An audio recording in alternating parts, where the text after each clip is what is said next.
Welcome back to the third video in this series.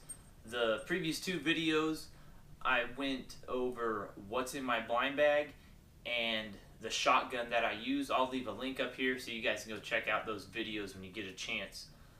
Real quick before we get started today, make sure you guys hit that subscribe button so you guys can get alerts on future videos when they come out. Now then, for this third video, I'm going to be going over what I wear out duck hunting, both for the early season and the late season when it's a little bit colder and I have to bundle up some more.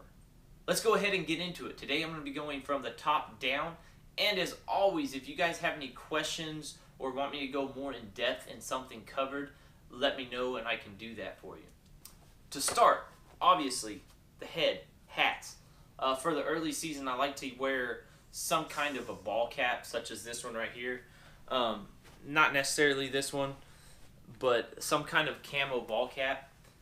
And it's mostly just to keep the sun off of me. I'm not too worried about, this or something blending in with the surroundings. I'll sometimes wear a little bit of cami paint on my face to get that white out of there.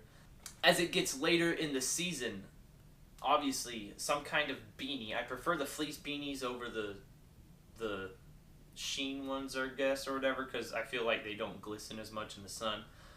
Some kind of beanie, and depending on if it's really cold outside or not, face mask. This is just a thinner face mask. It's brown. It blends in real well with the grass I usually sit in. If it's really blistering cold, I'll pull out the fleece, full fleece face mask like this one right here. Next thing, as we move down, is the body shirts. I will wear a couple different styles of shirts when it's September and it's still 85 degrees outside. I like to wear these perforated, kind of like this one right here. It has holes in it. It breathes real well out there. I don't get too hot, but it also keeps, again, the sun off of my skin and some of the bugs down.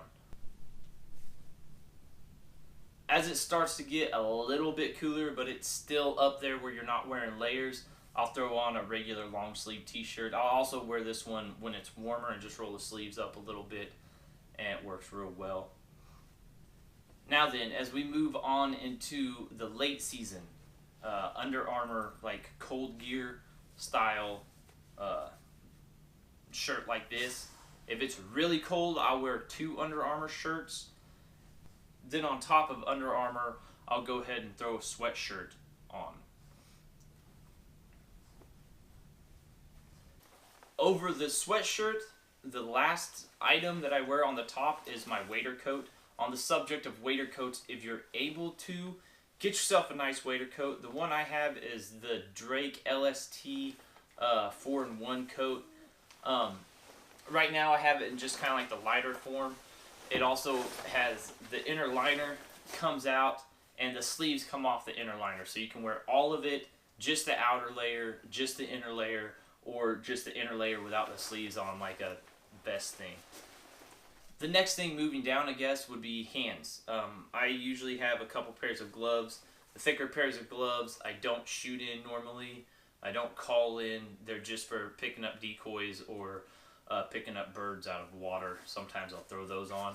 Usually I just wear a thin pair of gloves like these. I take a couple pairs. I take a pair in my bag in case these get wet or something. I have an extra set of thinner gloves. These are actually pretty warm though, so I hardly ever have to touch those gloves unless I know I'm going to be dipping my hands in the water because they are waterproof.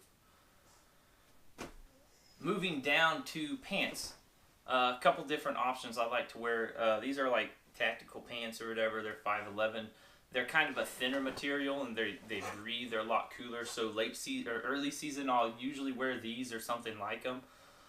I'll also wear those in late season too because I'm bundling up, or just a pair of jeans. I don't like to wear shorts under my waders because there's a lot of walking involved and they will rub. So it doesn't make any sense to me to wear shorts. As it gets into late season, bundling up, I'll start off with a pair of tights such as these Under Armours or something like that. And then over those, sometimes if it's really cold, I'll throw the sweats on. It's usually just the Under Armours and then the jeans that I'm wearing. Like I said, if it gets real cold, I'll throw these sweats on or something like that. And then socks. These also kind of count, in my opinion. These socks are kind of like pants. They're like, they go all the way up to my thigh almost. So they really kind of double as a extra like leg warming. But they are thick. These are like Cabela's wader socks. So they go up pretty high. Early season, I'll just wear a thinner pair of kind of like boot socks. These are boot socks, but I'll wear a thinner pair of socks and that's it.